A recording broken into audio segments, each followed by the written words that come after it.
Hey guys, thanks for watching again. I have a different one today. We're going to talk to the 50-year-olds, which is really a little bit outside the box for the channel because I tend to talk to beginners and newcomers to the investment world. But in this case, I'm going to talk to the slightly more advanced crowd, at least more advanced in age. 6 goals for your 50s or before you're 50, ideally, like as you're coming up to it.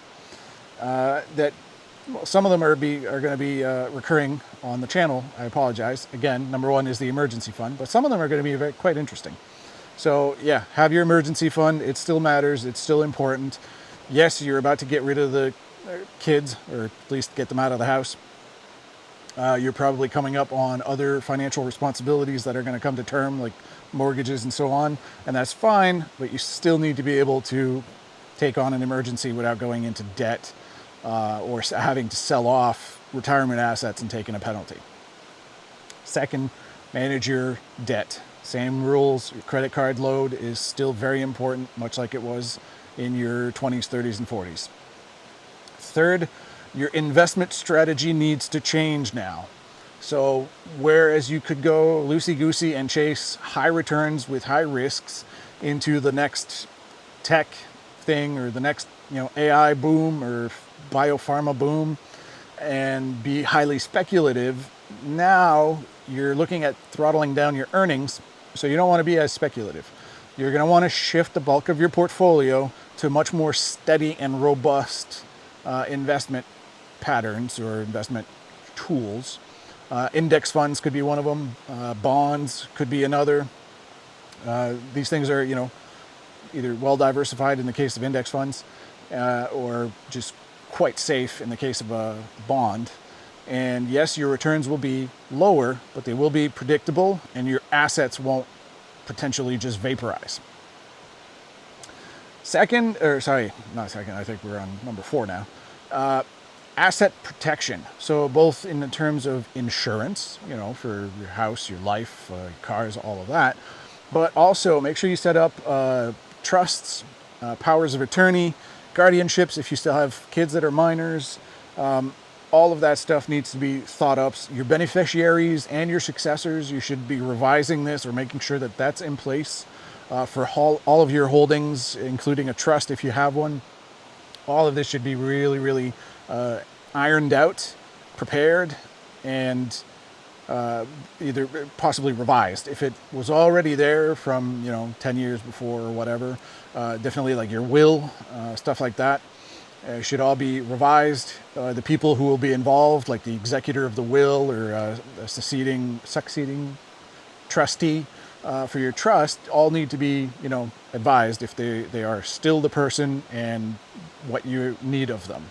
All of these papers, even if you have medical instructions or do not resuscitate, organ donors, all of it needs to be ironed out as part of your life and financial strategy here. 5, you should have 7 times your salary, your yearly salary, invested at this point. And this does not include your emergency fund. It also does not include your home equity. You need an actual investment account that holds 7 times what you earn in 1 year, it's relatively, it should be doable so long as you're not starting at 50. You should be very close to that if you had a good savings and investment regime. So it's not too bad, but it's definitely a big target. And then 6, you're going to hate this one. You're going to need to have the talk.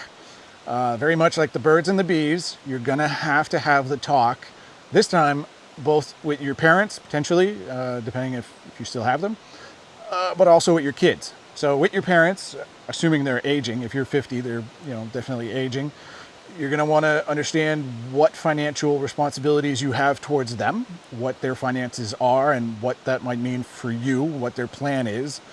Share with them what your plan is. And then with your kids, same thing. You need to keep them advised and informed of what your financial plan is, what the succession plan is, how it involves them, even to the point of who gets what based on multiple kids who the executor of the will is going to be and what the instructions are going to be. Because there's nothing worse than, you passing away or something, and then everybody finds out what's really going to happen as the will is open and read by a lawyer. That's not fun. It's not a... I mean, if you hate your family and your kids, go ahead. But ideally, the emotions are already running high. The surprise or the unknown of this factor, leave it out. So have the talk. Different talk this time, but yeah, still going to be awkward. Actually, something you should practice even before that. Start talking about your finances to the people that will be impacted by your finances if something happens. It's good practice, and it starts to, get rid of the awkwardness, get rid of the taboo around it. So there you have it. 6 things before you're 50 or as you get to 50. Thanks for watching. Please subscribe.